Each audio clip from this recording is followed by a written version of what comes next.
This is a very short look at a very complicated topic.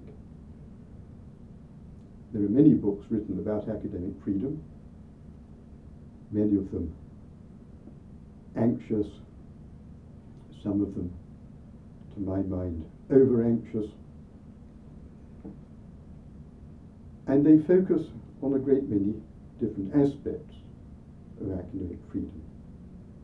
I want for the next 20 minutes just to focus on one sort of freedom and on only one bearer of that freedom.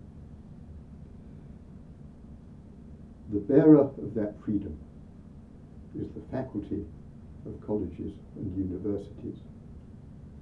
And the freedom in question is the freedom to express unpopular and uncontroversial opinions,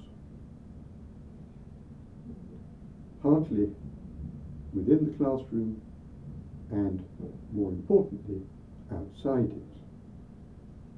There's a lot to be said about the intellectual freedom of students, but that can be said in another context. For 20 minutes, I just want to explore the question whether academic freedom is special.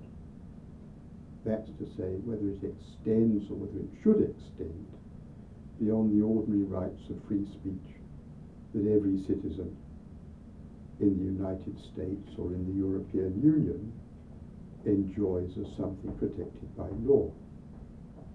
And as the other face of that question, I want to end by asking whether the faculty pose some threats to their own freedom, perhaps often without noticing it. The history of academic freedom in the United States is full of interest. Until the 1890s, nobody, I think, took much notice of the occasional dismissals of professors and college presidents. It's partly, of course, because higher education was offered on a very small scale. Many colleges were religiously affiliated. Faculty were a bare handful, 5 or 6. The president was invariably a minister in a local church. And when people were dismissed, they usually went quietly and unobtrusively, partly out of a sense that they ought not to damage the institution, partly in the hope of securing employment somewhere else if they didn't make themselves a nuisance. In any event, employees in general in the 1880s and 90s had rather few rights against dismissal. Employers pretty much had carte blanche to hire and fire at will. And unless you had a particular kind of contract that secured you so that you really could sue for breach of contract, then the most you were likely to be was employed on a year-to-year basis. This, of course, was very different, both from a country like Britain and from a country like Germany. In Britain, in the ancient universities of Oxford and Cambridge, once you were elected to a fellowship in a college, you were elected for life, and life really meant life. Germany had established the twin principles of what was known as Lehrfreiheit and Lernfreiheit in the 19th century. Lehrfreiheit, or freedom of teaching, in effect gave the professor, in virtue of his competence in a particular subject, complete liberty to decide what to teach within his area of competence, how to teach it, and what the subject involved. Germany was not a particularly liberal society in the 19th century. This was not part of a general citizen freedom, this was very much a guild privilege. It was something that professors had earned in virtue of acquiring their professional competence, and it was a privilege that went along with being employed in the service of the state and higher education provided by the state, and it extended as far as, and no further than, the bounds of professional competence. On the other side, students had what was always known as Freiheit, which is to say they could go and get an education any university that was willing to have them. They could put together whatever sets of courses were on offer, and indeed they could wander from one university to another and assemble their degree pretty much to their own choosing.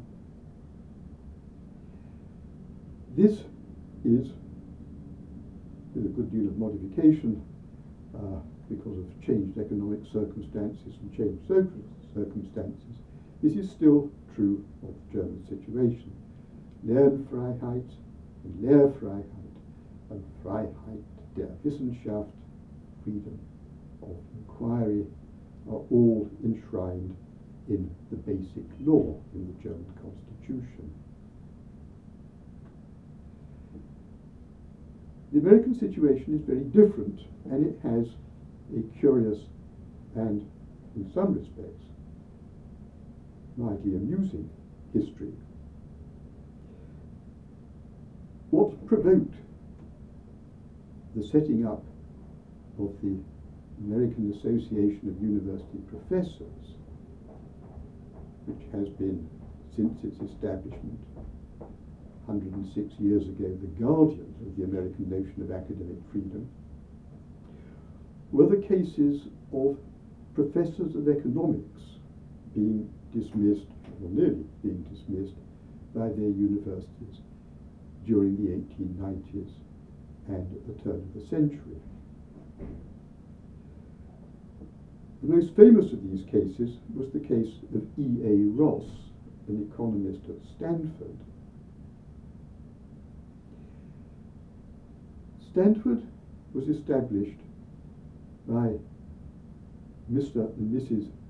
Stanford, he the coal and railroad magnate, she his devoted, very religiously minded wife, as a memorial to their son who died in his teens. The full name of Stanford is, after all, the Leland Stanford Junior University. Until 1893, the university was ruled by a diarchy, that is to say, Mr. and Mrs. Stanford. There was, of course, a president, but there were no trustees. All the funding was provided by the Stanfords. It was, in a very literal sense, their child, both a memorial to their actual child and the substitute in their lives for the dead Leland Stanford Jr.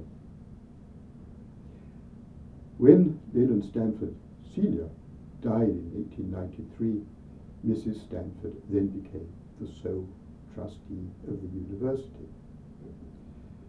It went, as one of the histories of these events records, from being a diarchy to being a matriarchy.